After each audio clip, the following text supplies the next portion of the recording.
అందరికీ నమస్కారం. ఈరోజు కథ పంతం ప్రేమ పార్ట్ 29. ఇక స్టోరీకి వెళ్తే అద్వై గెస్ట్ హౌస్లో తన చేతిలో ఉన్న భాను తల వెంట్రుకలను చూస్తూ ఆ రోజు మధ్యాహ్నం జరిగింది గుర్తు చేసుకున్నాడు అద్వై. క్లయింట్తో మీటింగ్ ఉండటంతో హెవెన్స్ ప్యాలెస్కు హోటల్లోకి వెళ్ళాడు అద్వై. మీటింగ్ కంప్లీట్ చేసుకొని బయటకు వస్తున్న టైంలో ఒక వెయిటర్ అద్వైకి ఢీ కొట్టడంతో అతని దగ్గర నుండి ఒక రింగ్ కింద పడిపోయింది. ఆ వెయిటర్ హడావిడిగా ఆ రింగ్ని తీసుకుంటున్న సమయంలో ఆ రింగ్ని చూశాడు అద్వై. ఆ రింగ్ని చూడగానే అది తను ఇంతకుముందు చూసినట్టుగా అనిపించడంతో ఆ వెయిటర్ను ఆపి ఆ రింగ్ను పరిశీలనగా చూశాడు అద్వై. భాను తన చేతికి బ్రేస్లెట్ పెడుతున్న సమయంలో భాను చేతికి చూసినట్టుగా గుర్తు రావడంతో వెయిటర్ని నీకు ఈ రింగ్ ఎక్కడిది అని అడిగాడు. ఆ వెయిటర్ తడబడుతూ ఇది ఇది నాదే అని అన్నాడు. అతని ముఖంలోనూ మాటల్లోనూ అబద్ధం స్పష్టంగా వినిపించి కనిపిస్తుంటే భాను ప్రమాదంలో ఉందని గ్రహించిన అద్వై ఆ వెయిటర్ను 2 పీకడంతో భాను ఉన్న ప్రైవేట్ క్యాబిన్ గురించి చెప్పాడు. ఆ వెయిటర్ను తీసుకొని వెళ్ళిన అద్వైకు టేబుల్పై స్పృహ లేకుండా పడి ఉన్న భాను కనిపించింది. వెంటనే భాను దగ్గరకు వెళ్ళి భానుని లేపడానికి ప్రయత్నం చేశాడు అద్వై. కానీ భాను స్పృహలోకి రాకపోవడంతో కోపం వచ్చి ఆ వెయిటర్ను గట్టిగా తన్నాడు అద్వై. దాంతో వెనక్కి పడిపోయాడు వెయిటర్.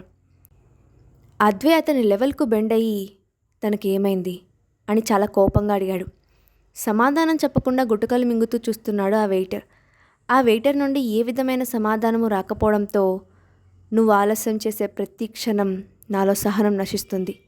ఇప్పుడే చెప్పేస్తే నేను వదిలేస్తాను, లేదంటే జరగబోయేది నీ ఊహకు కూడా అందదు అని అంటున్న అద్వై వైపు నమ్మలేనట్లుగా చూశాడు శేఖర్. ఎందుకంటే అద్వై అలా బ్యాలెన్స్ మిస్ అయ్యి ప్రవర్తించడం శేఖర్ ఎప్పుడూ చూడలేదు. టేబుల్పై ఉన్న ఫోర్క్ను తీసి ఆ వెయిటర్ చేతిలో గుచ్చేశాడు అద్వై.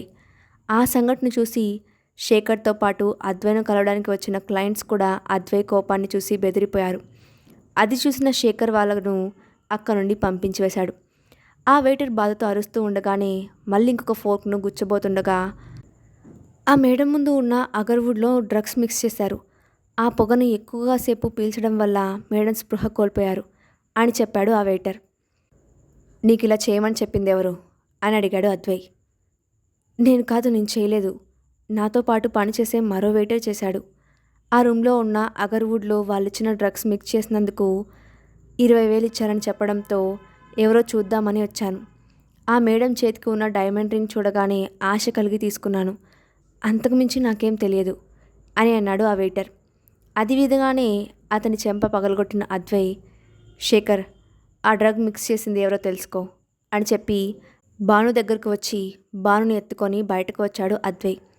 తన చేతుల్లో అమాయకంగా నిద్రపోతున్నట్టుగా ఉన్న భానుని చూసిన అద్వై మనసులో అలజడి మొదలైంది. భానుని ఎత్తుకొని కార్ దగ్గరికి వెళ్ళేసరికి అక్కడికి కంగారుగా వచ్చాడు విక్రమ్. భానుని అలా స్పృహ లేకుండా చూసేసరికి విక్రమ్కి ఏం చేయాలో అర్థం కాలేదు. గబగబా వెళ్ళి భానుని అద్వై దగ్గర నుండి తన చేతుల్లోకి తీసుకున్నాడు విక్రమ్. విక్రమ్ భానుని తన దగ్గర నుండి తీసుకుంటుంటే తెలియని బాధ, కోపం, ఇంకా ఏవో తెలియని ఫీలింగ్స్ అద్వై మనసుని పట్టి కుదిపేస్తున్నాయి. విక్రమ్ భానుని లేపడానికి ప్రయత్నిస్తుండగా శేఖర్ విక్రమ్కు జరిగింది చెప్పాడు.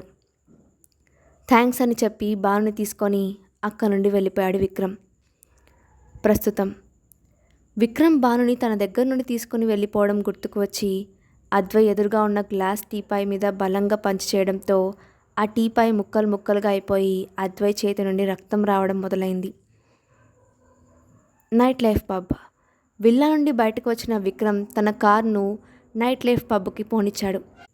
పబ్లోకి వెళ్ళిన విక్రమ్ కళ్ళు స్పెసిఫిక్గా ఒక పర్సన్ కోసం వెతుకుతున్నాయి. ఆ పర్సన్ కనిపించగానే కోపంగా వెళ్ళి అతని కాలర్ పట్టుకొని అక్కడ ఉన్న ప్రైవేట్ రూమ్స్ వైపు లాక్కెళ్ళి విక్రమ్ ఆ వ్యక్తిని విసురుగా ఒక రూమ్లోకి నెట్టాడు.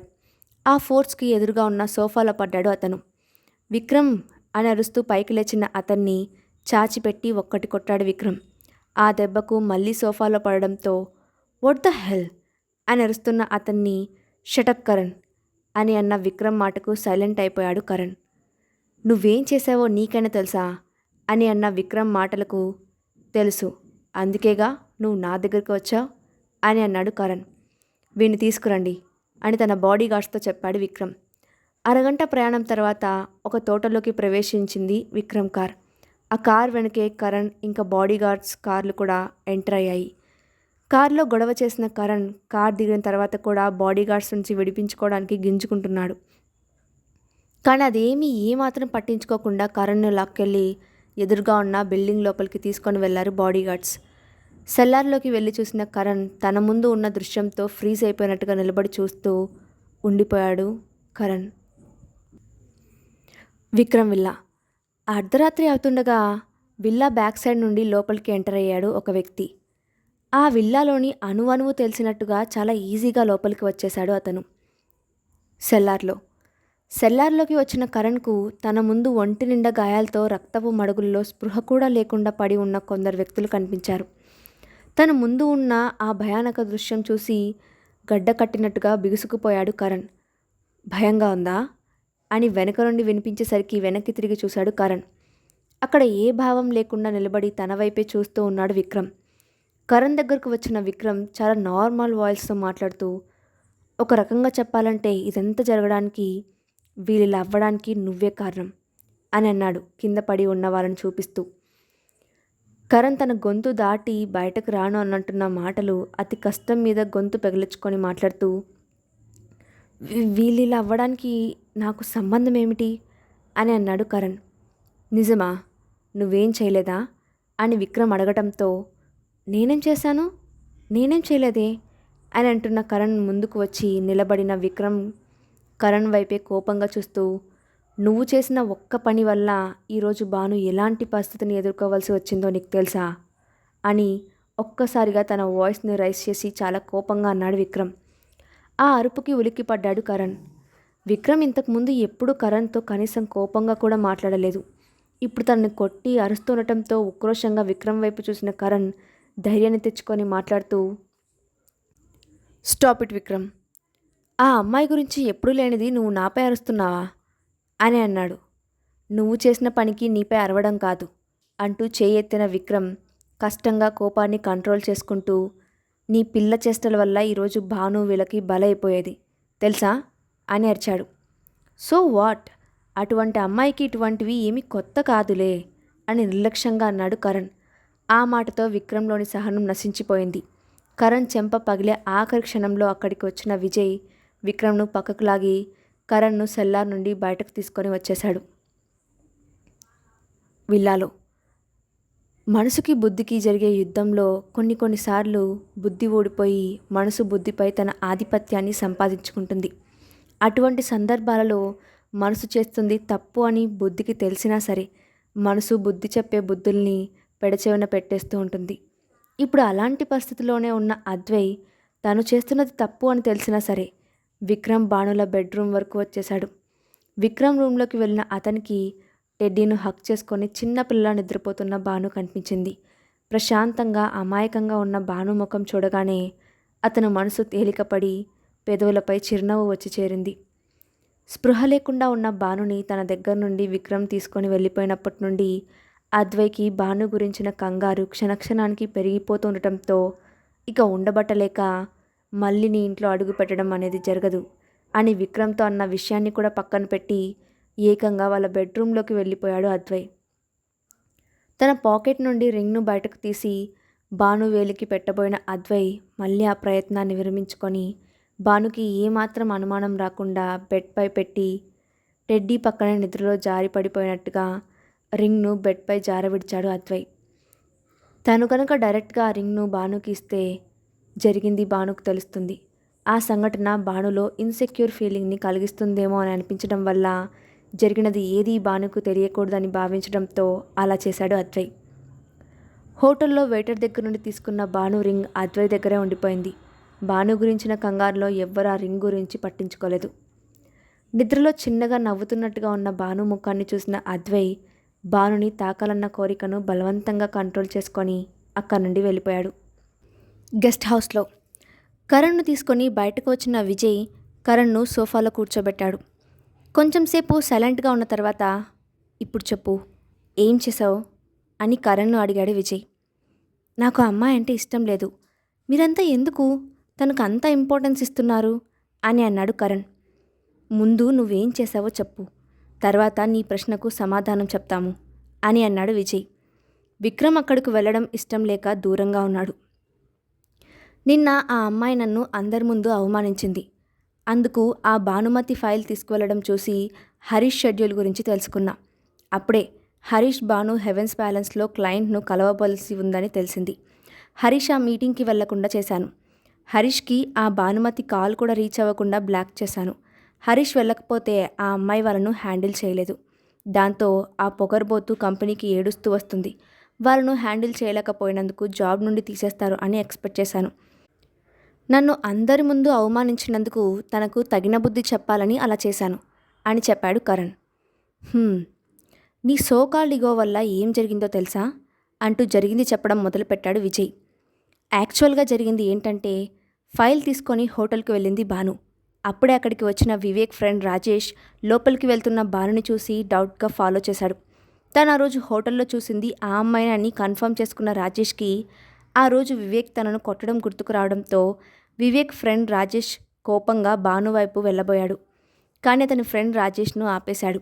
ఆ రోజు తను వివేక్ దగ్గర దెబ్బలు తినడానికి కారణం భానునే. తన ఫ్రెండ్తో చెప్పిన రాజేష్ ఎలా అయినా సరే భానుని ఇబ్బంది పెట్టాలని నిర్ణయించుకున్నాడు. భాను మాట్లాడి వెళ్ళిన వెయిటర్తో మాట్లాడి డీటెయిల్స్ తెలుసుకున్న రాజేష్ ఎటువంటి అనుమానం రాకుండా ఉండడానికి భాను ఉన్న రూమ్లో అగర్వుడ్లో ఒక డ్రగ్ను మిక్స్ చేయించాడు. విక్రమ్ ఆఫీస్లో మీటింగ్ కంప్లీట్ చేసుకొని తన క్యాబిన్లోకి వచ్చిన విక్రమ్ సిస్టమ్ ఆన్ చేసి సీసీ కెమెరాను ఓపెన్ చేసి చూడగా భాను కూర్చున్న టేబుల్ ఎంటీగా ఉంది. డిపార్ట్మెంట్ మొత్తం చెక్ చేసిన విక్రమ్కు భాను ఎక్కడా కనిపించలేదు. దాంతో భానుకి కాల్ చేశాడు విక్రమ్. భాను కాల్ అటెండ్ చేయకపోవడంతో భాను గురించి తెలుసుకోమని ఆర్కేకి చెప్పాడు విక్రమ్. ఆర్కేకి హరీష్ భాను క్లయింట్ను మీట్ అవ్వడానికి వెళ్లారని తెలుసుకొని వెనక్కు వెళ్ళిపోతున్న సమయంలో హరీష్ లోపలికి వస్తూ కనిపించాడు. ఆర్కే హరీష్ను మీటింగ్ గురించి అడగ్గా, సార్ మీరేగా అర్జెంటుగా కంపెనీకి రమ్మని మెసేజ్ చేశారు అని అన్నాడు హరీష్. ఆ మాటకు అదిరిపడ్డ ఆర్కే, నేనా అని అన్నాడు. అవును సార్ అంటూ తనకు వచ్చిన మెసేజ్ను చూపించాడు మేనేజర్ హరీష్.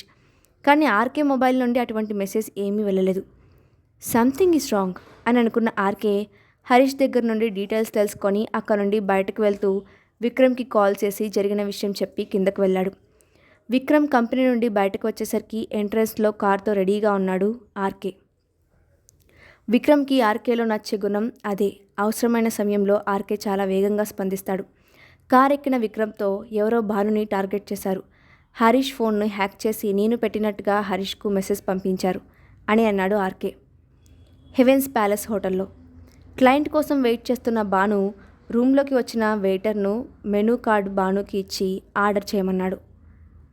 కొంచెం సేపటి తర్వాత ఆర్డర్ చేస్తానని చెప్పిన భాను మళ్ళీ వర్క్ చేసుకోవడం మొదలుపెట్టింది. అక్కడున్న ఫ్లవర్స్ను చేంజ్ చేస్తున్న వెయిటర్ సమయం చూసుకొని ఒక చిన్న క్యాప్ లాంటి దాన్ని అగర్వుడ్ స్మోక్ వస్తున్న బాక్స్పై పెట్టి అక్కడి నుండి వెళ్ళిపోయాడు. నిద్ర సమస్య ఉన్నవాళ్ళు ప్రశాంతంగా నిద్ర పట్టడానికి ఆ డ్రగ్ను అతి తక్కువ మొత్తంలో స్ప్రే చేయించుకుంటూ ఉంటారు. దానివల్ల వేరే ఏ విధమైన చెడు ఎఫెక్ట్ ఉండదు, కానీ మత్తుగా మెలకువ లేకుండా నిద్రపోతారు. ఆ క్యాప్లో ఉన్న డ్రగ్ నెమ్మదిగా ఆ స్మోక్తో కలిసి ఆ రూమ్లో స్ప్రెడ్ అవ్వడం మొదలుపెట్టడంతో కొంతసేపటికి భాను నిద్రలోకి జారుకుంది. వెయిటర్ భాను స్పృహ తప్పిందని తెలియగానే రాజేష్ వాళ్ళకి వచ్చి చెప్పాడు. వాళ్ళు భాను రూమ్ దగ్గరికి వచ్చే సమయానికి అద్వై భానుని ఎత్తుకొని బయటకు వస్తూ కనిపించాడు. అది చూసిన ఆ వెయిటర్, హో నో, ఈ మేడం అద్వై సార్కు సంబంధించినదా అని అనుకుంటూ ఉండగానే అద్వై వెనుక శేఖర్ దగ్గర గాయాలతో ఉన్న తన తోటి వెయిటర్ కనిపించాడు. అది చూసిన అతను భయంతో నెమ్మదిగా అక్కడి నుండి జారుకున్నాడు. ఛాన్స్ మిస్ అయిందిరా, లేదంటే ఈ రాజేష్తో పెట్టుకుంటే ఎలా ఉంటుందో ఇవాళ వివేక్కి అర్థమయ్యి ఉండేది అని అనుకుంటూ అక్కడి నుండి వెళ్ళిపోయాడు రాజేష్. శేఖర్ దగ్గర ఉన్న వెయిటర్ ద్వారా ఆ డ్రగ్ కలిపింది ఎవరో తెలుసుకొని అతని ద్వారా రాజేష్ ఇంకా అతని ఫ్రెండ్స్ని పట్టుకున్నారు విక్రమ్ సెక్యూరిటీ గార్డ్స్. అదంతా విన్న కరణ్ సైలెంట్గా ఉండిపోయాడు. అక్కడికి వచ్చిన విక్రమ్ విజయ్ని చూస్తూ, నువ్వు బెంగళూరు నుండి ఎప్పుడు వచ్చావు అని అడిగాడు. ఈవినింగ్ అని అన్నాడు విజయ్. కరణ్ వైపు చూస్తూ ఏదో మాట్లాడబోయిన విక్రమ్ ఫోన్ నుండి సెక్యూరిటీ అలారం అలర్ట్ రావడంతో మొబైల్ తీసి చూసిన విక్రమ్ పిడికిలి బిగుసుకుంది. ఏమైంది అని అడుగుతున్న విజయ్ మాటలను పట్టించుకోకుండా అక్కడి నుండి వెళ్ళిపోతూ కరణ్ వైపు కోపంగా చూసి, you are grounded for a week అని చెప్పి అక్కడి నుండి వెళ్ళిపోయాడు విక్రమ్. తర్వాత ఏం జరిగిందో నెక్స్ట్ పార్ట్లో చూద్దాం.